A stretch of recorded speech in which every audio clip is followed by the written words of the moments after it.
Welcome back to The Explainer. Today, we are opening up the Money Lab to completely dismantle traditional budgeting. You know, that exhausting chore we all dread.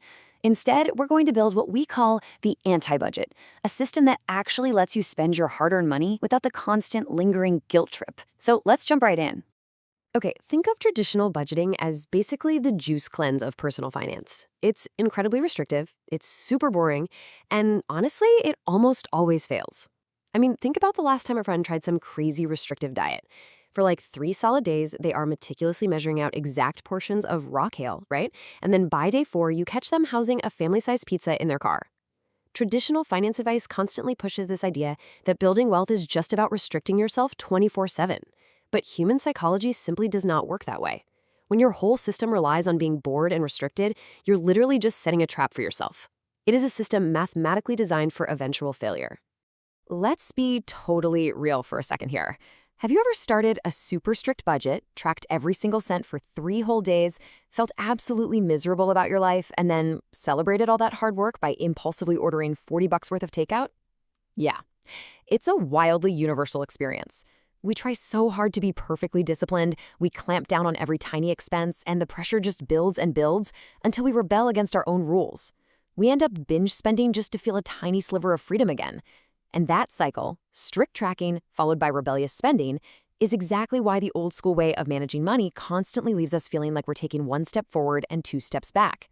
So why do we do this to ourselves? Well, it all boils down to a well-documented psychological mechanism called decision fatigue. Your brain is an amazing machine, but it only has a finite, limited amount of willpower to use every single day. If your money system demands that you actively categorize every single coffee you grab, every taco you eat, and every streaming service you forget to cancel, you are going to completely burn out your decision-making battery by like Tuesday afternoon. Obsessing over pennies drains you, and when that mental battery hits zero, you stop caring entirely and the budget gets tossed right out the window. And look, the fallout from this broken, willpower-draining system is actually pretty severe. Just look at the stark data from the Federal Reserve in 2023. A massive 37% of Americans could not cover a $400 emergency expense using cash or its equivalent. Just sit with that for a second. Over a third of the country is living so close to the edge that a minor car repair or a completely random $400 medical bill is a full-blown financial crisis. It absolutely proves that the traditional, restrictive ways we've been taught to save just are not working for a huge chunk of the population. If we dig a little deeper into the Bankrate Emergency Savings Report, the picture gets even more real. 27% of respondents have zero emergency savings, absolutely zilch. Another 29% have some savings, but it wouldn't even cover 3 months' worth of living expenses.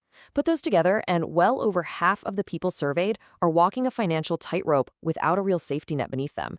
When an unexpected crisis hits, and let's face it, life pretty much guarantees something will go wrong eventually, millions of people are left completely exposed. And man, this problem really compounds over time. When you pull back and look at Federal Reserve Board survey data, the wealth gap in retirement savings is massive. For families in the bottom half of income, average retirement savings sit right around $55,000.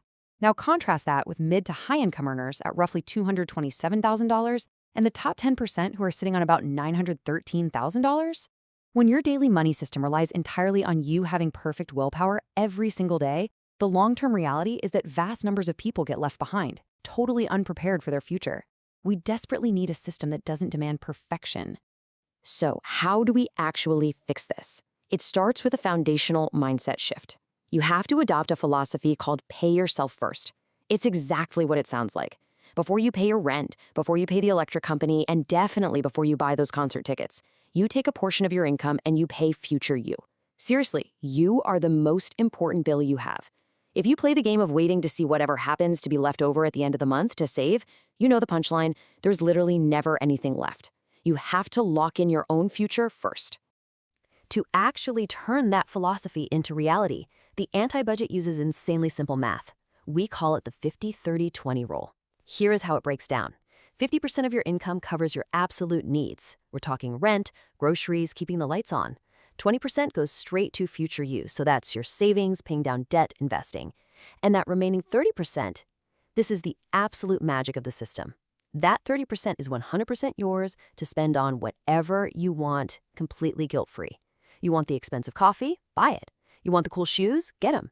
Because you already handled business. Future you is taken care of. Let's actually put these two worlds side by side. The traditional budget feels like a financial prison sentence, doesn't it? It demands you track every single coffee, it causes massive decision fatigue, and it relies on the flawed, stressful hope that you'll save something at the end of the month. The anti-budget, on the other hand, is all about effortless freedom. We honestly do not care where every tiny penny goes. We only care about directing big chunks of money. It relies on automated systems, and the crucial part, it executes your savings the exact day your paycheck hits. It runs in the background of your life so you can actually live your life. So what's the actual engine keeping the anti-budget running? The secret sauce is automation. Look, this entire thing falls apart if you have to sit down and manually transfer the money yourself every month, because human nature will always find an excuse not to do it. The anti-budget only works if that 20% for future you moves automatically on the very day you get paid. It needs to vanish from your checking account before you even have a chance to look at it.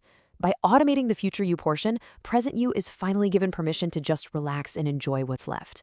Now, right about now, a totally natural fear usually pops up for people. You might be thinking, okay, but what if I lock all my money away in some retirement account and my car transmission just explodes tomorrow? It is a highly valid concern.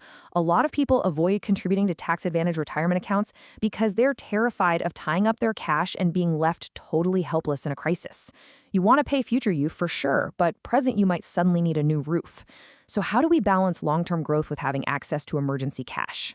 The workaround for that fear is understanding the specific rules of a Roth IRA. Believe it or not, it can actually serve as a brilliant last resort emergency fund if you know the mechanics. The critical difference you need to know is between your contributions, the actual dollars you deposited, and your earnings, the money that your money made for you. Because you already paid taxes on your contributions, the IRS lets you withdraw those exact contributions at any time, completely tax and penalty-free, no questions asked. However, the earnings, those are locked behind a 5-year wait and the requirement that you're 59 and a half years old. If you touch the earnings early, you're looking at a 10% penalty, though there are a few exceptions for things like buying your first home or paying for education. Planners always caution this should strictly be for true emergencies, but just knowing your original money isn't trapped, that provides incredible peace of mind. All right, let's put this into practice today. Here is your specific, super low-pressure homework task straight from the lab. Step 1. Just sit down, look at your monthly income, and calculate exactly what 20% of it is. Just do the basic math. Step 2. Log into your bank right now and set up one automatic transfer. But here's the pro tip to make it frictionless. Set it up for just half of that 20% amount and send it to a separate savings account on the exact day you get paid. Start small. The goal here is just to build the automation habit first. You can always dial up the amount later once you're comfortable. Once you've got your anti-budget humming along on autopilot, you have officially conquered your day-to-day cash flow. But there's another massive piece of the financial puzzle quietly controlling your life behind the scenes. Think about this for a second. Why is your credit score basically a video game high score that you've been losing at without even realizing what the rules of the game are? That is exactly the system we are going to crack wide open in our next explainer as we dive into the debt lab. You absolutely won't want to miss how we decode that. Until then, get those savings automated, enjoy your guilt-free spending, and keep learning.